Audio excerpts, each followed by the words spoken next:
perkenalkan, saya dengan Dr. Aini dari Brawijaya Hospital Tangerang. Hari ini saya mau sharing terkait mitos sama fakta terkait prostat. Mitos dan fakta terkait prostat.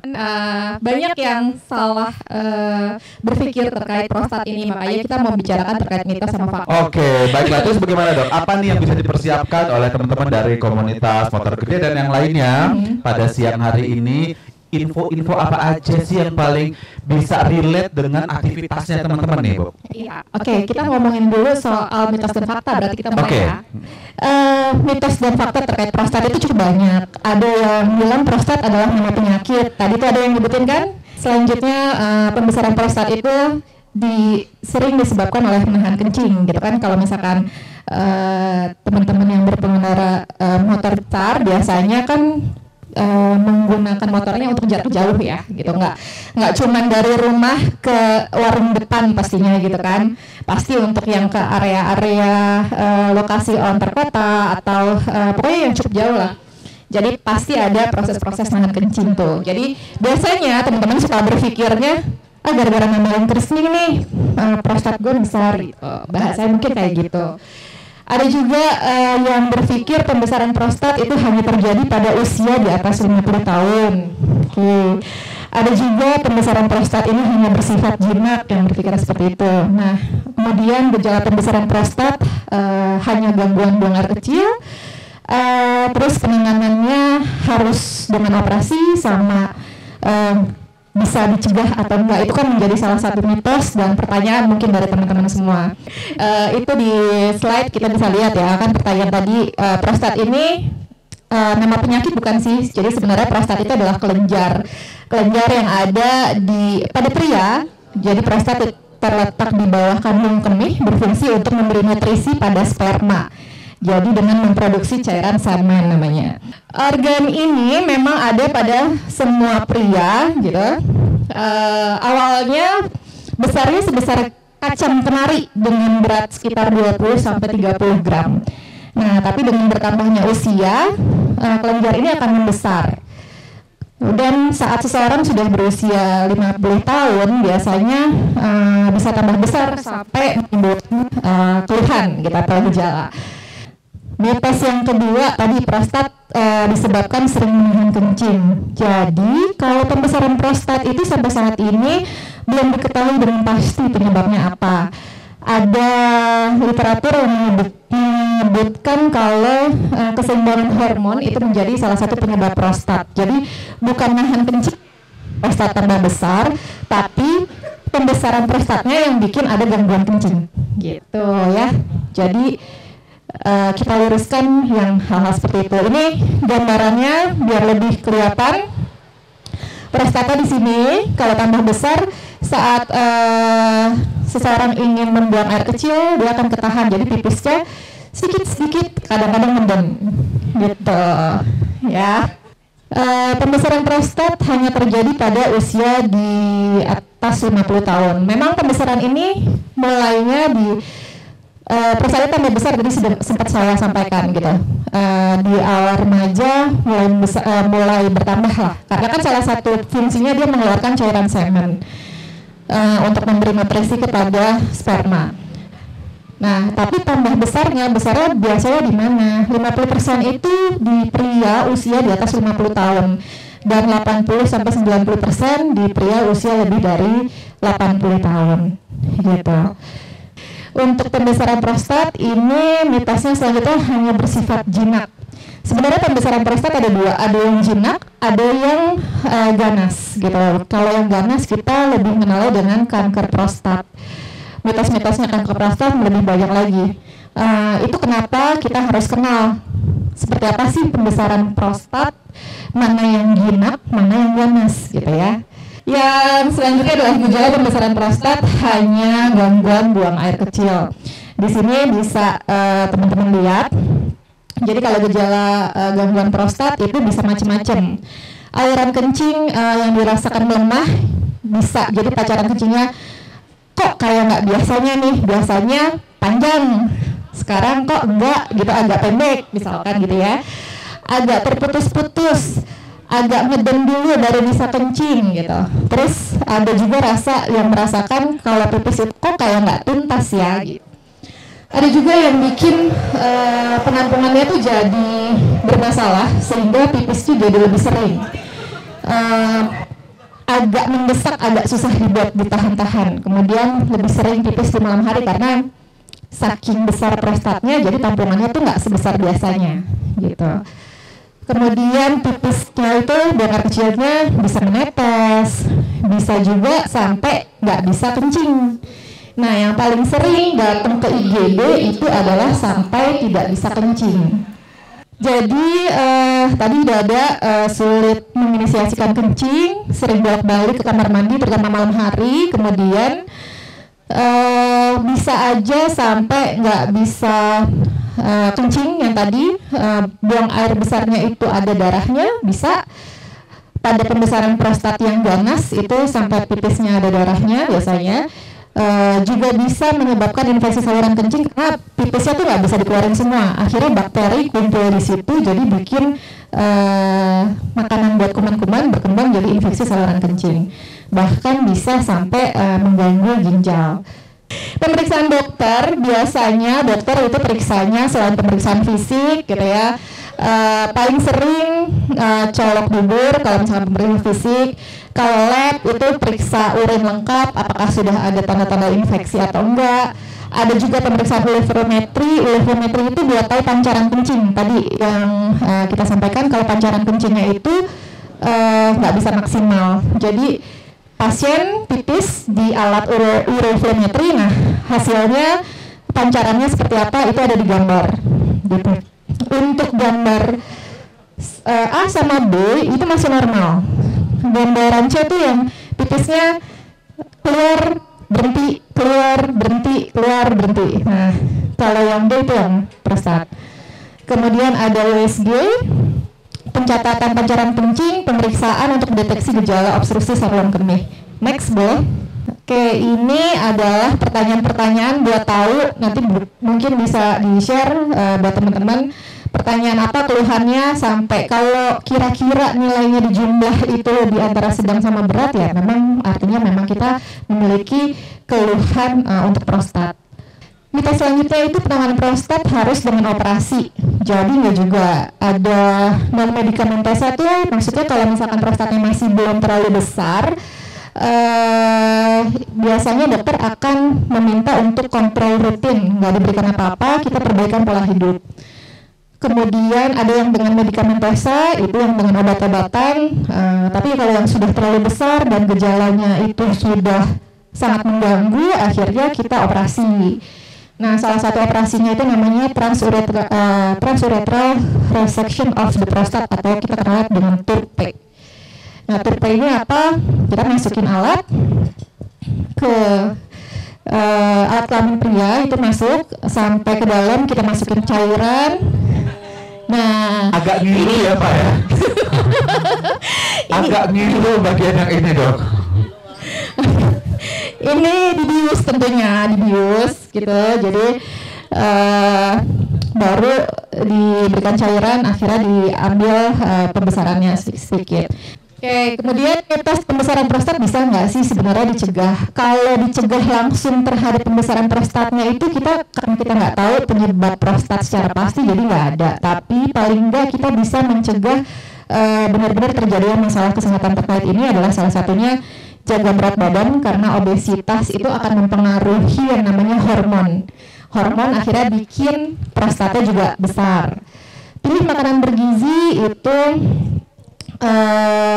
untuk menjaga supaya kalau misalkan prostat teman-teman ada yang membesar tidak berkembang ke arah kanker gitu ya.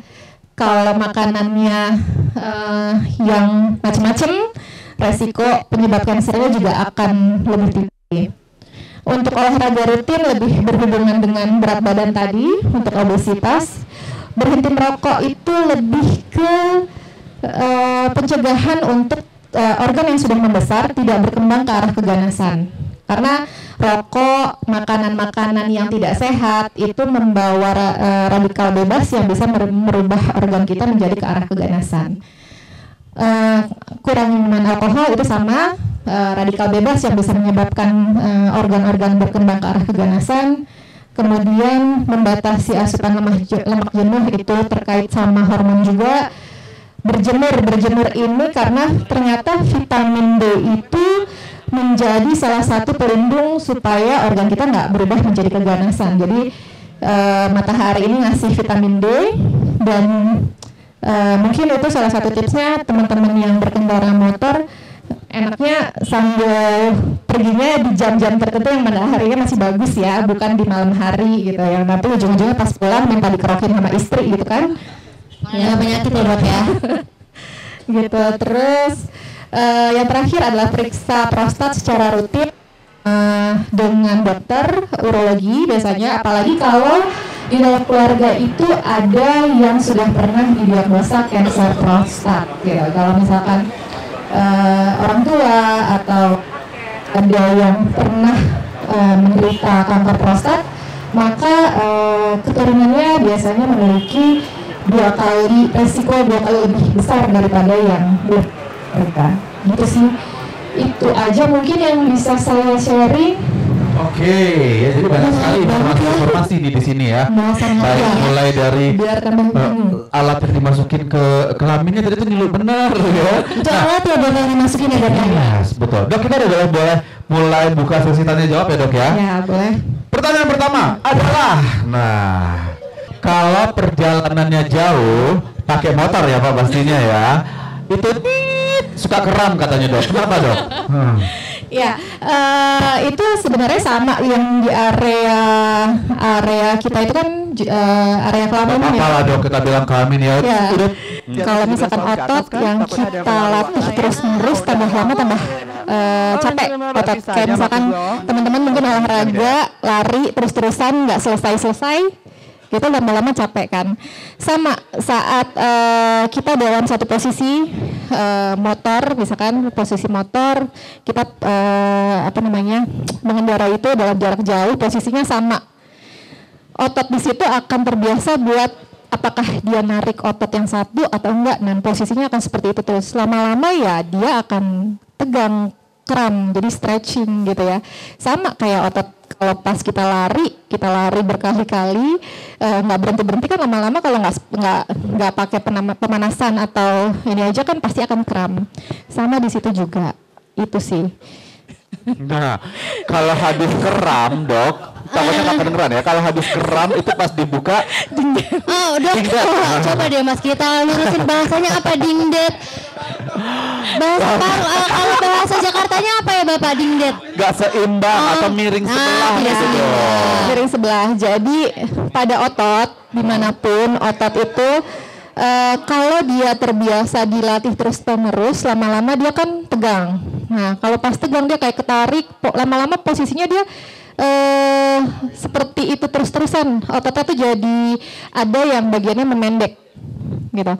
Sama kayak mungkin tapi lama-lama bakal kembali seperti semula kan Dok?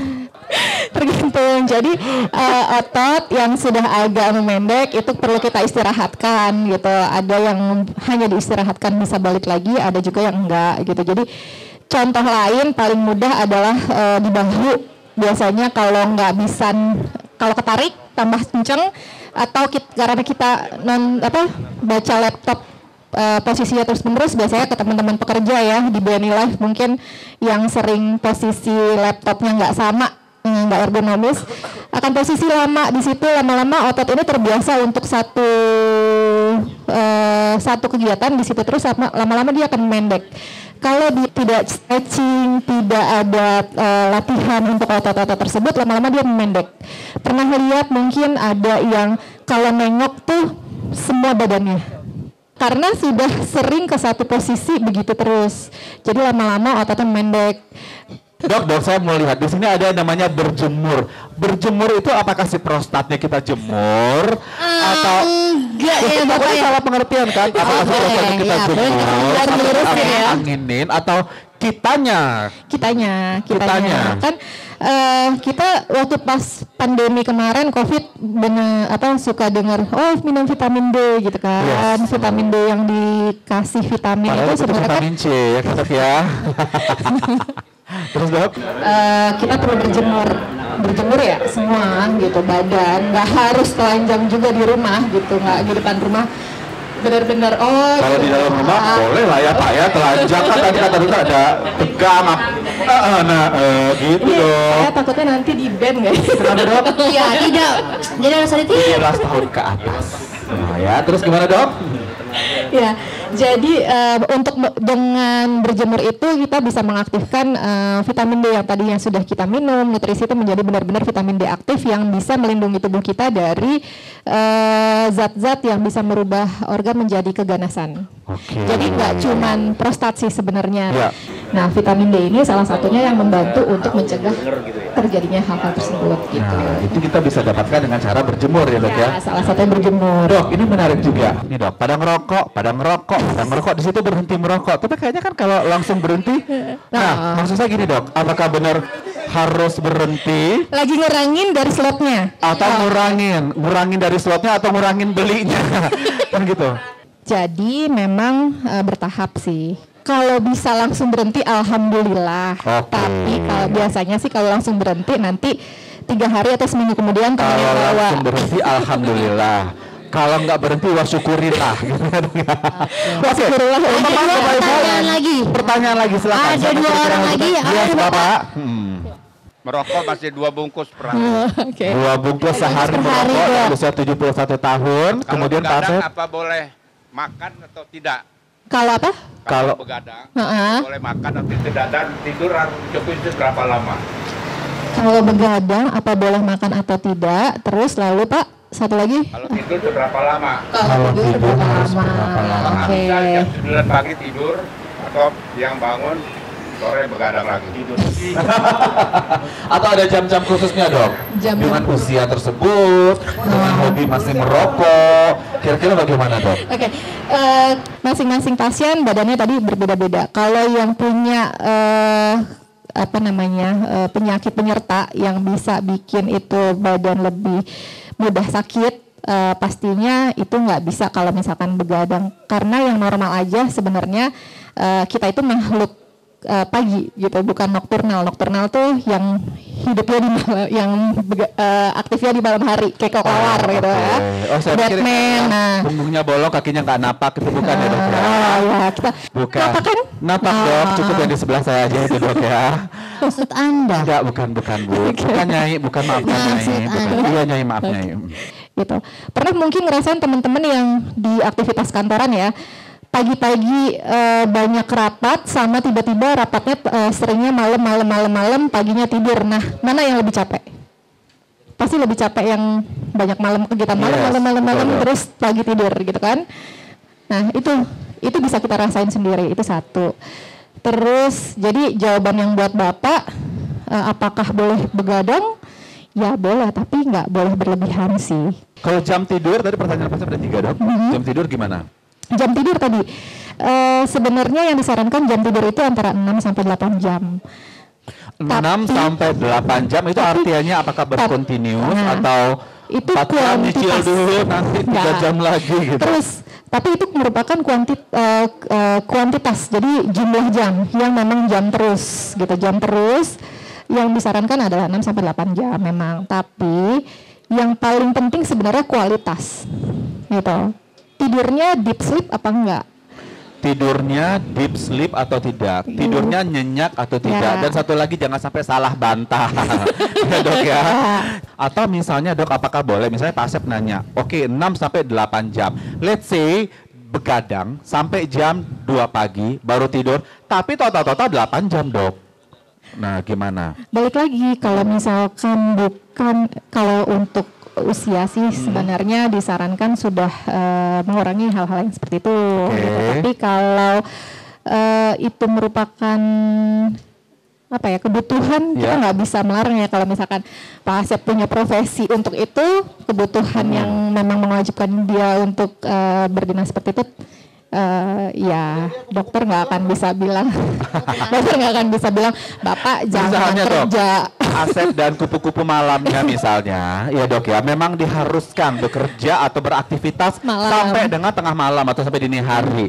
Tapi saran dari dokter mungkin kalau yang saya tangkap oke. Ya sudahlah mau gimana lagi ya dok ya. Tapi jangan sampai jam tidurnya pun juga sebentar. Gitu ya dok ya. Kalau bisa jam tidurnya pun juga 6 jam Dan atau maksimal sih. sampai 8 jam dan nyenyak gitu ya dok ya.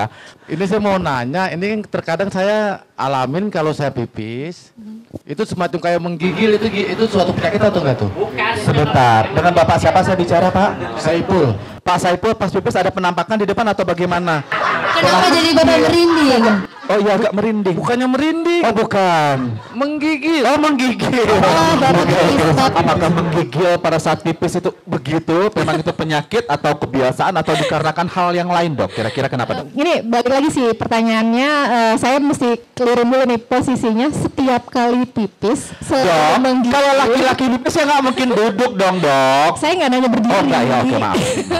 Saya Bapak ini emang agak emosian ya. Iya, benar-benar ya. Gula darah tadi berapa? Normal kan? Tensinya. Tensinya emang. Bisa periksa. Gimana Pak Saipul untuk posisinya? Bukan posisi Oh, bukan yang saya salah. tanya. Yang saya tanya setiap kali Setiap kejadian kali menggigil pipis. itu tuh setiap kali pipis menggigil, maksudnya gerakan yang seperti itu ya, gitu. Seperti menggigil atau cuman waktu-waktu tertentu aja. Itu waktu-waktu tertentu aja. Jadi enggak setiap hari, enggak setiap kita pipis menggigil gitu. Oh, enggak rutin kita pipis menggigil, enggak. Ini lebih ke arah pada saat pipis itu merasakan puas atau enggak. Jadi benar-benar keluar semua apa enggak gitu. Nah, merasa puasnya ada beberapa orang yang pada saat puas memang bisa keluar semua pada akhirnya gitu. Nah, itu ada gerakan seperti itu. Tapi ada juga yang enggak gitu. Nah, ada juga yang pada akhirnya karena sering ya salah satu itu kalau misalkan nahan kencing dalam jarak waktu atau jarak tertentu kan karena kita tadinya nahan kan nggak enak ya. Iya dok, benar dok. Tiba-tiba bisa mengeluarkan semuanya sampai tuntas. Sampai ada puas rasa gitu, dok, ya? lega. Nah, rasa leganya itu ekspresinya dari situ sih. Kalau yang kalau yang dimaksud gerakannya itu ya. Iya, berarti benar ya Pak ya. Berarti memang karena kita menahan aja gitu ya dok ya, ataupun karena situasi tertentu. Tapi enggak dalam tertahan, biasa aja. Nah, Oke, kalau memang dalam keadaan biasa saja Pak Saiful, apakah bulu kuduk merinding atau saya agak ya, takut juga. sekarang gini, berarti pertanyaan selanjutnya adalah Pak Saiful sekarang usia berapa? Saya 52. Oke, usia 52 tadi masuk ya ke arah yang di atas 50 tahun, prostat itu akan ada posisinya membesar. Bisa aja pada saat-saat tertentu ada yang bisa mengeluarkan benar-benar semua urinnya, ada yang enggak. Jadi kalau dilanjut sih sebenarnya enaknya periksa supaya kita tahu nih. Nah, kalau mau tahu lebih pancaran lanjut, periksanya kencingnya. kemana dok? Ke dokter urologi. Ke dokter urologi. Fotonya Ada tapi dok ya. ada. Dokter praktekah? Bukan saya, karena Oke. saya yang pelayanan medisnya. Oh, oke. Nah, fotonya di situ yang praktek. Oke, berarti bisa kita sarankan untuk datang langsung ke rumah Ya. sakit apabila memang belum solve problem ya dok ya. Jadi kan pastinya Bapak lebih penasaran dong, kenapa sih saya selalu kayak gini terus gitu, dan itu beritme jadi 2 hari sekali atau kita mesti ngecek pancaran kencingnya memang masih bagus atau memang ada sesuatu yang mengganggu sampai untuk pengeluarannya itu kok nggak tuntas gitu. Oke, jadi bisa juga kita sarankan ketika mau mengetahui lebih lanjut ya dok ya. Oh. Gimana Pak Saiful? Terjawab sudah Pak? Kayaknya sih udah terjawab, Oke. cuma kurang puas aja. Kurang puas. Biar nanti puas berarti jawabannya nanti bisa langsung kontrol gitu ya dok ya. Kira-kira gitu Datang Pak ke dok rumah sakit dengan dokter. Brawijaya ya Pak ya? Ketemu sama dokter Septi, Dokter Septi, untuk urologi atau dokter Doni. Saya dari Radio Dalam mau bertanya untuk kelanjutan tadi dari Bang Adit, masalah kram itu dok, untuk memaksimalkan berkendara motor itu maksimal berapa lama atau berapa kilo atau berapa jam ya dok? Sebenarnya nggak ada, kalau secara literatur ya nggak ada patokannya harus berapa kilo, berapa lama. Cuman yang jelas kalau misalkan kita berada dalam satu posisi cukup lama, otot itu akan terbiasa pada satu posisi, gitu. Jadi itu satu. Kedua, kalau pengendara motor biasanya kan kita berdiri naik di atas motor itu ada bagian mesin yang panas, gitu ya, mesin yang panas dan getar. Kalau yang sampai panas sampai ke area kelamin itu pada mereka yang masih usia produktif dan masih ingin memiliki keturunan itu akan mengganggu untuk pembentukan spermanya. Jadi itu sih. Dok, ketika nanti ada pertanyaan mungkin ada kira-kira di antara teman-teman semua yang ingin bertanya lebih lanjut atau Boleh. langsung nanti bisa kemana atau dokter prakteknya di hari apa atau gimana, boleh dok, silakan. Kebetulan saya adalah manajer pelayanan medis di Brawijaya Hospital Tangerang, jadi saya tidak praktek gitu ya. Tapi kalau misalkan mau bertanya saat ini mungkin kita bisa ngobrol, tapi kalau untuk bertanya lebih spesifik lagi saya lebih menyarankan kepada dokter spesialis urologi kami gitu. Jadi lebih soft lagi pertanyaannya. Oke, untuk datang ke dokter urologi apakah setiap hari ada dok atau ada jam-jam khusus? Setiap hari ada. Setiap hari ada, Senin sampai Sabtu ada. Kalau misalnya teman-teman mungkin nggak sempat datang langsung atau mau bikin janji dulu dengan rumah sakitnya, itu bisa menghubungi kemana dok? Halo Brawijaya 150 160. 150 160. Oke, baiklah teman-teman semua, terima kasih sudah mendengarkan pemaparan dari Dr. Raini. Sekali lagi boleh dong tepuk tangan untuk Dr. Raini. Terima kasih. BNI Live.